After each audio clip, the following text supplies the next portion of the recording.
guys, dito ako. So from doon sa Aguilaw, from the house lumabas ako. So we usually go from the right side. So right side ako.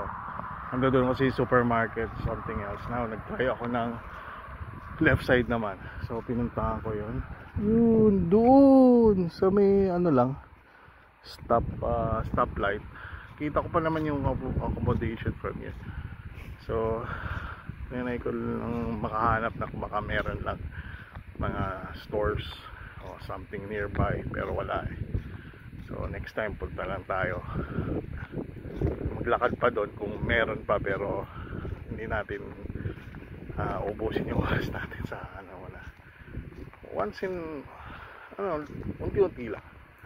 So ayan, kung napapansin nyo sa side na yan, field, laki ng field. Kasi hindi ko alam kung ano yan,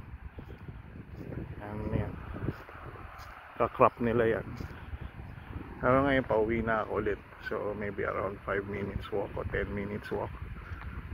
So anyway, at least alam niyo yung yung lugar.